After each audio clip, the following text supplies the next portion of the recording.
She was just the weather girl, a ghost with a clipboard everyone ignored. The base commander scoffed at the range record, calling it untouchable.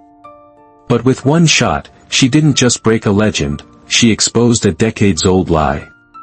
The air at Fort Griffith was thin and sharp, tasting of pine and impending snow. It clung to the high-altitude sniper range with a chilling dampness that seeped through standard-issue gear. Anya Petrova felt it, but didn't register it as discomfort. To her, it was just another variable, another number to be logged in the weathered notebook she carried everywhere. At 30, she was older than most of the fresh-faced recruits but possessed none of the hardened prestige of the veteran marksmen who populated this elite training ground. To them, she was invisible, a ghost in a faded, insignia-free BDU, her pale features and nondescript brown hair tucked under a plain cap. Her official role was atmospheric data analyst. The shooters had a simpler name for her, the weather girl. As the morning briefing began, Anya stood at the back of the open-air pavilion, the raw timber frame stark against the bruised purple of the pre-dawn sky. Master Sergeant Koval, a man whose face was a roadmap of forgotten conflicts, addressed the assembled team. His voice was like gravel grinding stone, a sound forged by years of shouting over the roar of gunfire and rotor wash. Today's objective is to test operational limits for Operation Winter Sun, Koval stated, his gaze sweeping over the confident, hardened faces of his shooters. His eyes passed over Anya without a flicker of recognition. Command wants to confirm viability for a high-value extraction. That means we need consistent, first-shot accuracy at distances previously considered aspirational. A low chuckle rippled through the group. At the front, Specialist Drake leaned back in his chair, the picture of casual arrogance. His rifle, a custom-built marvel of carbon fiber and polished steel, leaned against his leg, gleaming with the logos of half a dozen sponsors. He was a rock star in the world of tactical shooting, his name already etched in the base's record books. Beside him, Lieutenant Miles, an Olympic medalist before joining the military, was all coiled intensity, his eyes dissecting the topographical maps on the main display with a surgeon's focus. Primary positions will be assigned to shooters who can demonstrate consistency beyond 3,000 meters, Koval concluded. The rest of you will provide support. Petrova, you're on atmospheric duty. I want real-time data from every observation point. Yes, Sergeant, Anya said, her voice flat and even, drawing no attention. It was exactly what she had expected, what she had counted on. As the team broke up to draw their gear, Drake's voice cut through the noise, pitched just loud enough for her to hear. Better hope the weather girl gets her numbers right, or we might actually have to blame ourselves for a miss. Appreciative snickers followed. Anya's fingers tightened almost imperceptibly on her clipboard. She took one slow, deliberate breath, held it, and let it out. No reaction. Never a reaction. Anonymity is armor. The words were a mantra, a lesson drilled into her by her father long ago. Throughout the morning, she moved between the designated observation points, a solitary figure against the vast, unforgiving landscape. She didn't just log the wind speed and humidity, she documented the subtle shifts in air density, the almost invisible heat shimmers rising from the rocks, the way the wind curled and twisted as it funneled through the mountain passes. She watched the real shooters work. She saw their frustration mount as the fickle mountain winds toyed with their multi-thousand-dollar bullets. Even Drake, the legend, was struggling to maintain a tight grouping at 2,800 meters. When Lieutenant Miles missed his third consecutive shot at the 3,000-meter target, his curse was a sharp crack in the cold air. He saw Anya nearby, making a notation in her book. "Got something to add, weather girl?" he challenged, his frustration boiling over into annoyance. His technical perfectionism couldn't abide failure, and she was the nearest target for his irritation. Anya looked up, her expression unreadable. "The wind is spiraling," she said quietly, her voice carrying easily in the thin air. "Your flag at the firing line shows a crosswind from the west. But the mid-range markers show a counter-rotation. It's creating a vortex around the 1,500-meter mark. You need to aim low and left of what your instruments are telling you. Miles stared at her, his mouth slightly agape. The other shooters nearby quieted, listening in. It was the most anyone had heard her say all week. He wanted to dismiss her, to pull rank, but the quiet confidence in her analysis gave him pause. It was too specific, too detailed to be a guess. Without a word, he turned back to his rifle, made an adjustment that was almost exactly what she described, and fired. Seconds later, the distant ping of lead hitting steel echoed back. A direct hit. He didn't acknowledge her. He didn't have to. As he logged the shot, he cast a sideways glance in her direction, new, unsettling curiosity in his eyes. The weather girl was more than she seemed. And for the first time, Anya Petrova was no longer completely invisible. The small victory with Lieutenant Miles did little to change Anya's status. If anything, it made the others more wary. She had breached the unspoken barrier between the shooters and the support staff, offering an insight that should have been beyond her station. She retreated back into her shell of silent observation, her movements precise and economical as she continued her rounds. But now, she could feel eyes on her. Miles watched her from a distance, his expression a mixture of skepticism and grudging respect. Drake and his crew watched her with renewed amusement, as if she were a curious pet that had just performed an unexpected trick. By midday, the mood on the range had soured completely. The conditions were officially deemed impossible for any record attempts, a consensus reached without words as expensive ammunition repeatedly sailed past the most distant targets. The current range record, a legendary 3,400-meter shot made by a sniper a decade ago, seemed more untouchable than ever. During the lunch break, the team retreated to the heated mess tent, the smell of coffee and stew a welcome respite from the biting wind. Anya sat alone, as usual, a tray of untouched food cooling beside her as she transferred her morning's field notes into a more detailed ledger. She was so absorbed in her calculations, cross-referencing barometric pressure drops with Coriolis drift at extreme ranges, that she didn't notice Lieutenant Miles' approach until his tray clattered down on the table opposite her. "The vortex," he said, skipping any preamble. "How did you see it?" Anya looked up, her calm gray eyes meeting his. She took a moment, as if deciding how much to reveal. "The secondary wind flags," she began, her voice low and even. "The ones at 500 and 1,000 meters. They were showing counter-rotation to the primary markers at your position and at the target. It's a classic sign of a horizontal vortex in mountainous terrain. The air is literally rolling over itself. Standard ballistic computers can't account for it. They average the data, but they don't see the pattern." Miles listened, his technical mind processing the information. He was an expert in ballistics, an Olympian who understood the physics of flight better than anyone on the range. But what she was describing was a level of environmental perception that bordered on instinct. "That's not in any training manual I've ever read." "It wouldn't be," Anya said simply. Before he could press further, Drake's booming voice echoed across the tent.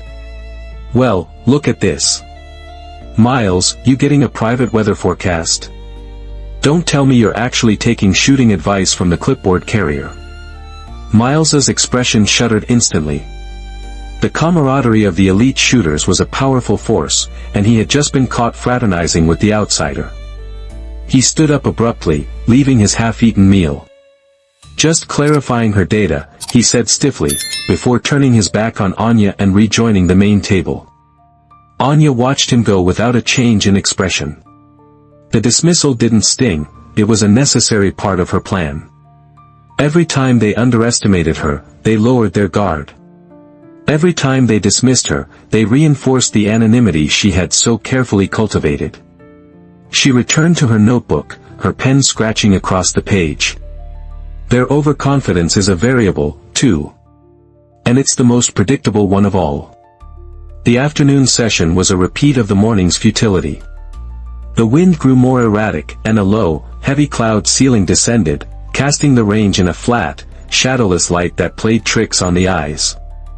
Specialist Drake, goaded by his own reputation, made 6 consecutive attempts at his personal best of 3,200 meters. 6 misses. After the last shot, he slammed his fist against the metal frame of the shooting platform, the sound a dull thud of frustration. Koval called a final break, gathering the senior shooters for a tense strategy session near the equipment shed. From her observation post, Anya could see their animated gestures, the grim set of their jaws. The mission was looming, and they were no closer to achieving the required performance. She checked her watch. The day's session would end in 30 minutes. It was now or never.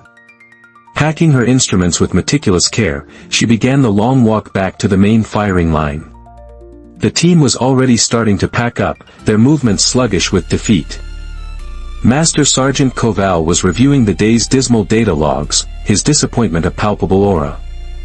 Anya stopped a few feet away from him, waiting to be acknowledged. When he finally looked up, his eyes held a weary impatience. "Sir," she said, her voice cutting through the wind. "I'd like to take a practice shot." The effect was instantaneous. Conversations halted. Every head on the firing line turned toward her. The collective expression was one of stunned disbelief, which quickly morphed into open amusement. Koval stared at her, his scarred face a mask of incredulity. "You ever fired a Barrett .50 cal, Petrova?" "Not this specific model, no," she answered truthfully. A loud bark of laughter came from Drake. "You hear that, Sarge? Let the clipboard jockey have a turn. What's the harm?" A wave of assent rippled through the men. It was the perfect, comical end to a frustrating day. Lieutenant Miles, his curiosity now fully piqued, retrieved his own rifle from its case. "Be my guest," he said, a strange light in his eyes as he handed the multi-thousand-dollar weapon to her. "Just try not to drop it." The remaining shooters gathered around, a semicircle of mocking spectators. They expected a brief, clumsy spectacle before they could retreat to the warmth of the barracks. They were about to get something else entirely. Anya accepted the heavy rifle from Miles, the weight familiar in her hands. She ignored the smirking crowd and the whispers rippling through them. Her world narrowed to the task at hand, a ritual she had practiced tens of thousands of times in the lonely, windswept plains behind her secluded home. First, she didn't use the standard-issue shooting mat. Instead, she unrolled her own, a worn piece of canvas marked with faded, hand-stitched lines she used for alignment. "That's not regulation," someone muttered. She paid them no mind, angling the mat in a configuration they had never seen before, aligning it not just with the target, but with some invisible point in the landscape. Next, she didn't rely on the electronic wind meter. She plucked a single blade of dry grass, tossed it into the air, and watched its descent with an intensity that was unnerving. She then licked her index finger and held it up, turning it slowly, her eyes closed. She was feeling the air, tasting it, reading its hidden currents in a language only she understood. "What the hell is she doing?" Drake scoffed, leaning against a support post. "Some kind of voodoo." Finally, she settled into her shooting position. It was unconventional, a slightly modified stance that looked awkward at first glance, but Miles, the Olympian, noted with a jolt that it created a tripod of bone-on-bone support that was more stable than any standard military technique. Her breathing pattern slowed, becoming deep and rhythmic, each exhale a visible plume of vapor in the cold air. The entire process was methodical, serene, and utterly captivating. The mockery from the onlookers began to fade, replaced by a confused silence. As Anya looked through the high-powered scope, the world beyond the eyepiece disappeared. The jeering faces, the cold, the weight of their judgment, it all dissolved. Fragmented memories flickered at the edge of her consciousness, her father's large, calloused hands guiding her own smaller ones on the stock of a rifle, a tattered photograph of a military unit, every face memorized, a newspaper headline glimpsed in a drawer she wasn't supposed to open, record disputed after mission failure. She pushed the memories down. They were fuel, but they couldn't burn now. Now required ice.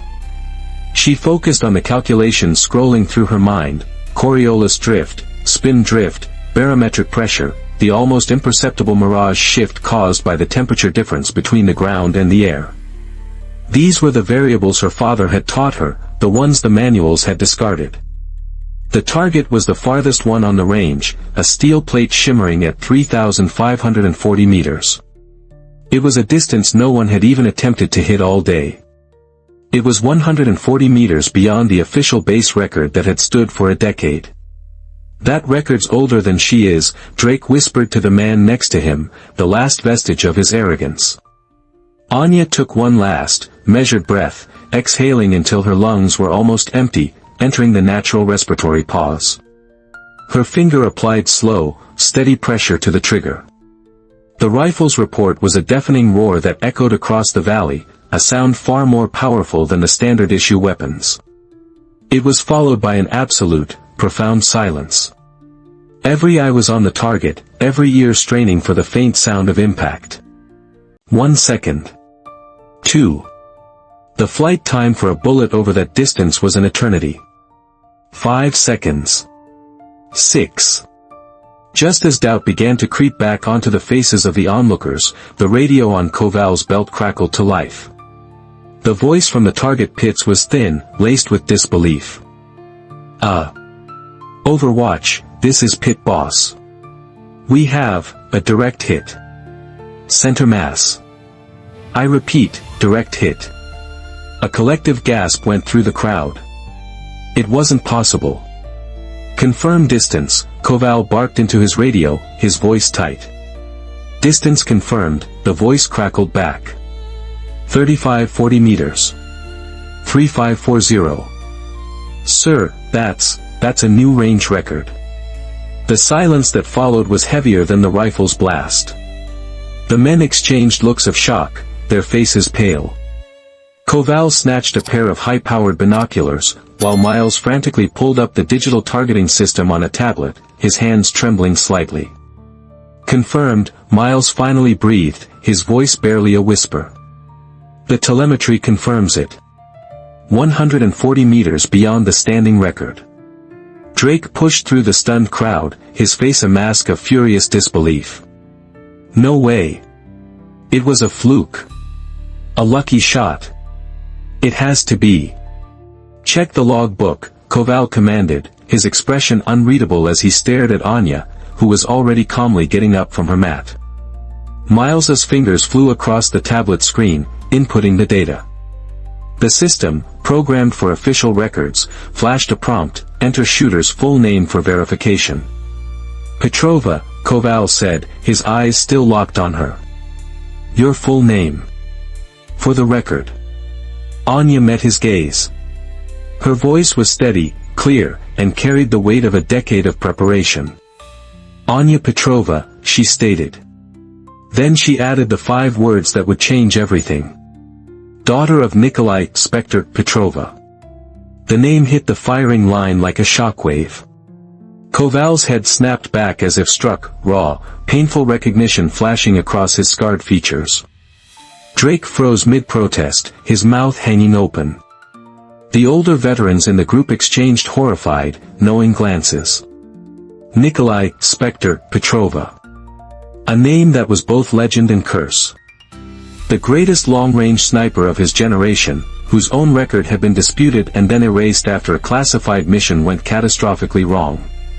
A man who had died in military custody, officially a suicide, unofficially, something else. His revolutionary techniques were no longer taught. His name was never spoken. Spectre's daughter, Drake whispered, the call sign that had once been spoken with reverence now a sound of dread. Anya didn't acknowledge him. She carefully handed the rifle back to a stunned Lieutenant Miles. She collected her worn canvas mat and her clipboard. Then, without another word, she turned and walked away from the firing line, leaving a wake of shattered assumptions and resurrected ghosts in the profound, echoing silence. Anya walked with a measured pace, not looking back. She could feel their stares burning into her, a mixture of awe, fear, and dawning comprehension. She continued walking until she was certain she was out of sight, rounding a corner of the main barracks. Only then did she lean against the cold concrete wall, allowing her shoulders to slump for a single, fleeting moment. The hard part was over. The name was out. Spoken aloud in a place where it had been systematically erased. In her small, Spartan quarters, she sat on the edge of her bunk. She didn't unpack her gear. She simply waited. She knew they would come for her. The only question was who would come first, and with what intentions. The answer arrived less than an hour later, in the form of a sharp, authoritative knock. It was Master Sergeant Koval. He stood in her doorway, his face an impassive mask, but his eyes held a turbulent storm of emotions. "Command Center," he said, his voice clipped. "Now." She nodded, betraying nothing. This was the moment her entire plan hinged upon. The command center was a sterile, windowless room in the most secure building on the base. Inside, Koval waited alone. A thick, dust-covered file folder sat on the metal desk in front of him. It was old, bound with faded red tape stamped with the words "classified, eyes only." He didn't invite her to sit. "Your enlistment papers say Anya Petrova," he began, his voice low. "But your service record before you legally changed your name lists you as Anya Volkov. Volkov was your mother's maiden name." "It's an accurate record, Sergeant," she replied calmly. "I changed my name after my father died. It was my legal right." "And your purpose in joining this specific unit, under a name that hides your lineage?" Anya met his gaze directly, her own eyes like chips of gray ice. "To restore the truth." For a long moment, Koval said nothing. He just studied her, searching her face for a hint of her father, the man he had once known. Finally, he gestured to the file on the desk. "Operation Winter Sun," he said, tapping the cover. "The mission that destroyed your father. I was there." This was a detail Anya hadn't known. Her own painstaking research had uncovered the mission's parameters, but the full personnel list had remained sealed. "Not on the shooting team," Koval continued, his voice heavy with memory. "I was a young corporal on the extraction team. I was on the ground. I saw the aftermath." "Then you saw the civilians," Anya stated, her voice tight with suppressed emotion. "I saw a mission that went sideways in every way imaginable," he confirmed grimly. "The official report blamed your father. Said he refused a direct order to provide covering fire at the critical moment. Said his hesitation got good men killed." "He didn't hesitate," Anya shot back, a flicker of heat entering her voice for the first time. "He refused. There were non-combatants in the target zone, a makeshift clinic not listed in the mission brief. He reported it. He was overruled. When he refused to fire on them, they sent the extraction team in blind. 16 civilians and 4 of our own men died that day. They needed a scapegoat, and the man who disobeyed the order was the perfect choice." Koval leaned back, his chair groaning in protest. "That's a hell of an accusation." The official inquiry found him at fault. His methods were deemed unreliable under pressure. His record was disputed. The official cause of death in custody was suicide. "He was murdered," Anya said, the words cold and hard. "He was silenced because he knew who gave the final order to proceed." Koval's eyes, which had been hard and accusatory, softened with a profound weariness. He slowly pushed the classified file across the desk toward her. "Your shot today. 3,540 meters. On a day when my best shooters couldn't hit the broad side of a barn. You didn't just break a record, Petrova. You proved his methods work. You proved everything he claimed was possible." With a deep sigh, he opened the file. Inside were documents Anya had only dreamed of finding. Aerial reconnaissance photos clearly showing the civilian clinic that was absent from the official mission briefing. Communication logs with timestamps that directly contradicted the official timeline, proving her father had reported the civilians long before the extraction team was sent in. And at the very bottom, a single, damning sheet of paper. A direct order, signed by a then-Brigadier General Maddox, explicitly denying Nikolai Petrova's request to abort and ordering the mission to proceed. General Maddox, Anya breathed, staring at the signature. He was now a 3-star general, a powerful figure in the Pentagon. "Your father was right," Koval said, his voice thick with the weight of a decade of silence. "He was a good man, and they crucified him to cover up a war crime. I've kept this file hidden all these years. I was too scared to bring it forward, too junior to be believed. I waited. I wasn't sure what I was waiting for." He looked at her, a new respect dawning in his eyes. "Until today. Until I saw his ghost, his spectre, come back to life on my range." A knock at the door made them both jump. Koval quickly closed the file. "Enter." Lieutenant Miles and Specialist Drake stepped inside. They looked uncomfortable, shifting their weight and avoiding eye contact. "Sir," Miles began formally. "We, the team, we've reviewed the historical data. The suppressed training manuals on the Petrova method." Drake, uncharacteristically subdued, spoke up. "His techniques, they account for the variables we saw today. The ones that were throwing us all off. Sir, if Nikolai Petrova said he could make the shot for Operation Winter Sun, he could have. And if he refused," Miles concluded, looking directly at Anya, "it wasn't because he couldn't. It was because he shouldn't have." A weight Anya had carried since she was a teenager began to lift. This was more than she had dared hope for.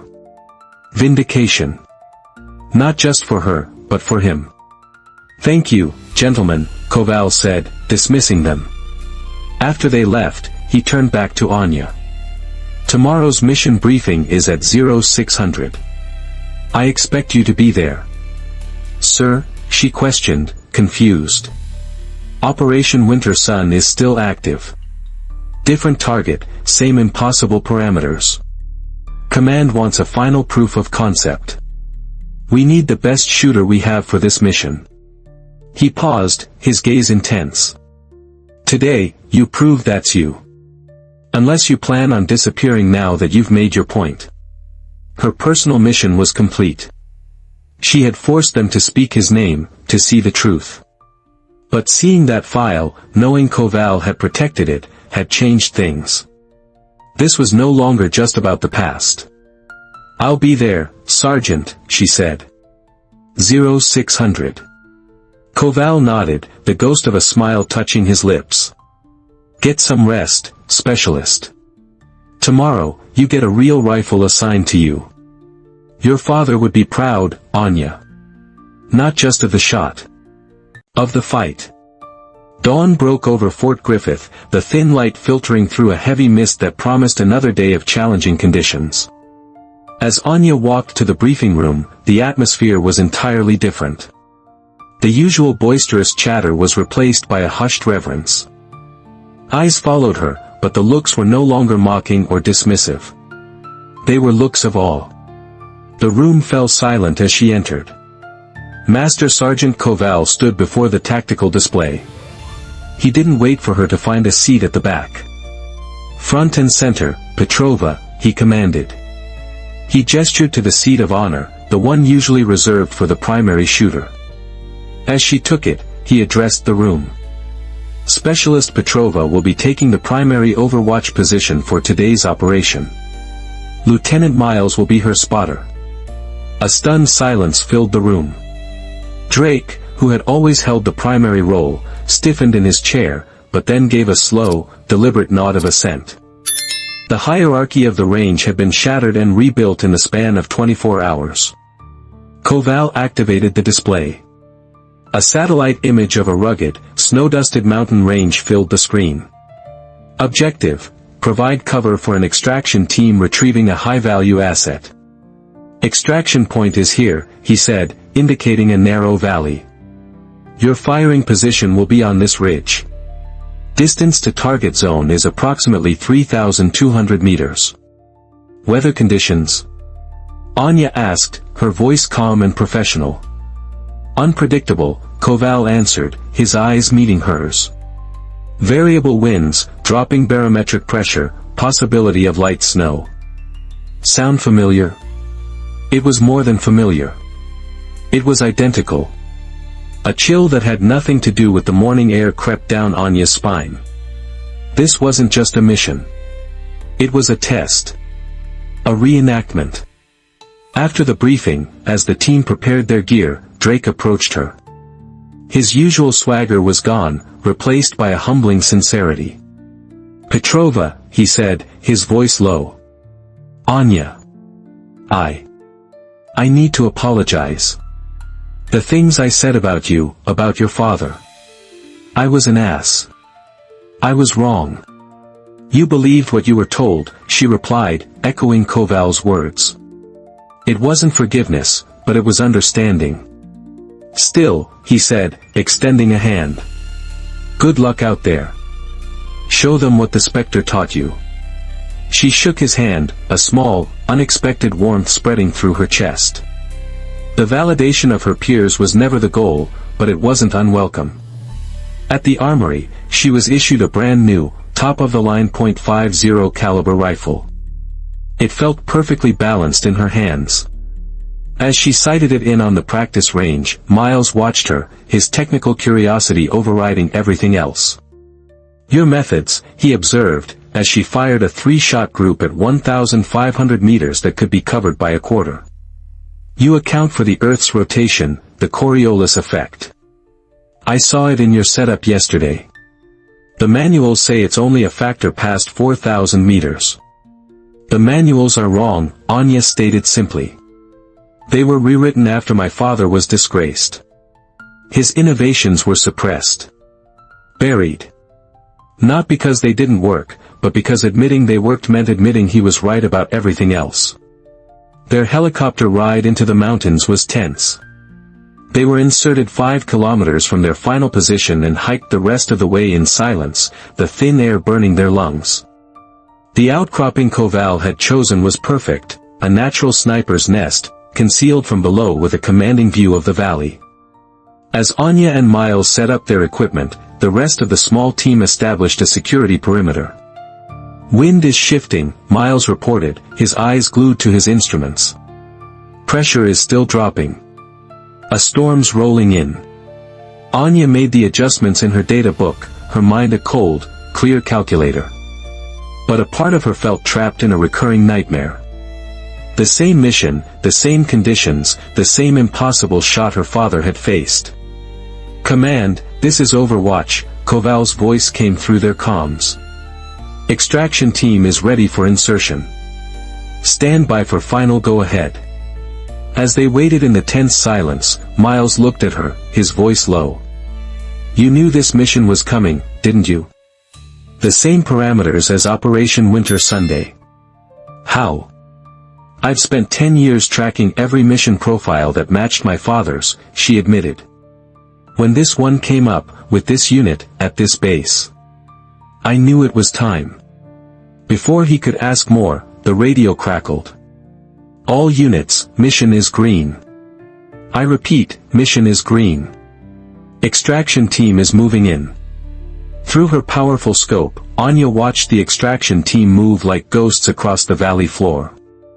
Their discipline was flawless. Then, her blood ran cold. She saw it.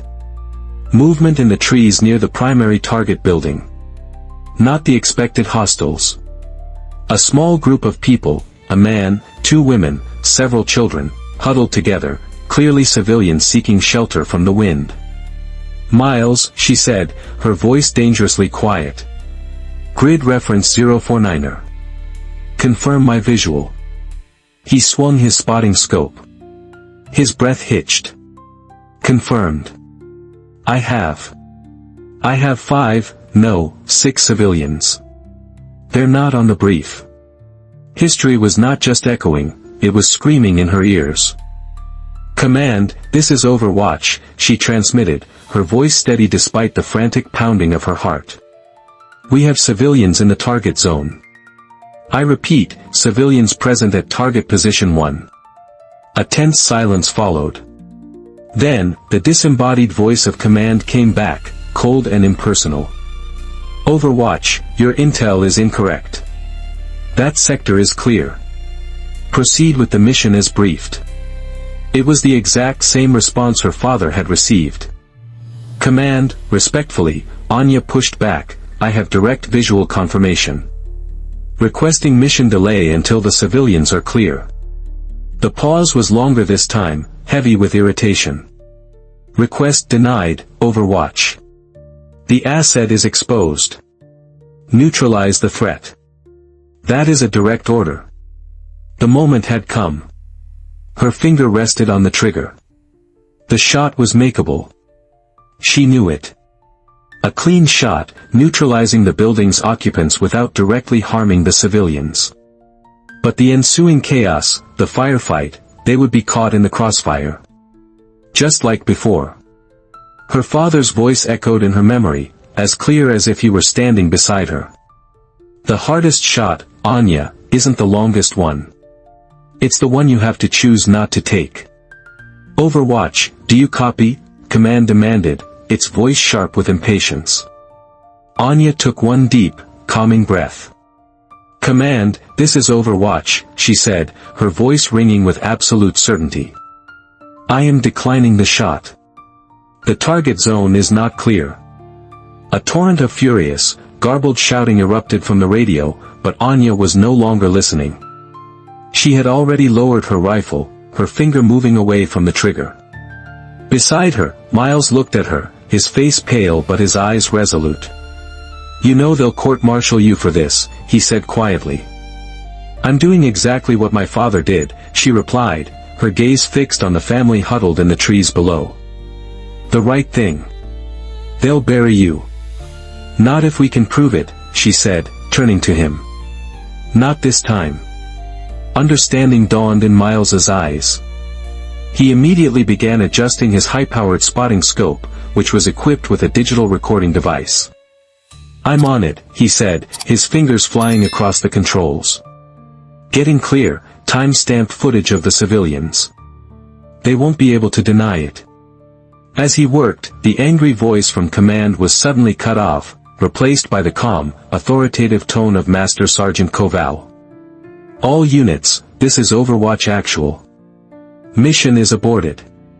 I repeat, mission is aborted. Extraction team, return to the insertion point immediately. Anya and Miles exchanged a look of stunned surprise. This was the variable that had been missing for her father. A man on the inside, willing to listen. The journey back to base was a blur of tense silence. Anya fully expected to be met by military police, to be stripped of her weapon and placed under arrest. Instead, Koval was waiting for them alone on the landing pad as the helicopter touched down. Sir, I take full responsibility, Anya began. Save it, specialist, Koval cut her off, though his voice lacked any heat. Your call was the right one. Satellite recon confirmed your visual 5 minutes after you made it. They weren't supposed to be there. But they were. Relief washed over Anya, so potent it almost buckled her knees. Just like before, she whispered. Koval's face was grim. Exactly like before. Only this time, we have your report, we have Lieutenant Miles's footage, and we have a mission that was aborted instead of a disaster that was covered up. He looked from her to Miles. Because of you two, no one died today. Word had spread through the base with the speed of a wildfire. When they walked into the main debriefing room, the atmosphere was electric. The story of the rookie who broke the unbreakable record, who was revealed to be the daughter of a disgraced legend, and who then defied a direct order to save civilian lives, had already become myth. In Koval's office, the evidence was laid out on his desk, the dusty, classified file from Operation Winter Sun next to the crisp, new reports and digital footage from today's aborted mission. The pattern was undeniable, a clear, damning indictment of a decade-old crime. We're officially reopening the investigation into your father's case, Koval informed her, his voice filled with a gravity that resonated with justice. With today's events as irrefutable corroborating evidence, we can prove he made the right call. We can prove he was set up to take the fall for General Maddox's catastrophic decision. Anya stood at rigid attention, her composure, the iron shield she had worn for 10 years, finally beginning to crack. Tears welled in her eyes, hot and cleansing. The following week, the entire unit was assembled in dress uniform before the base's memorial wall. A stone mason was present, carefully re-engraving a name that had been removed years ago, Nikolai Spectre Petrova.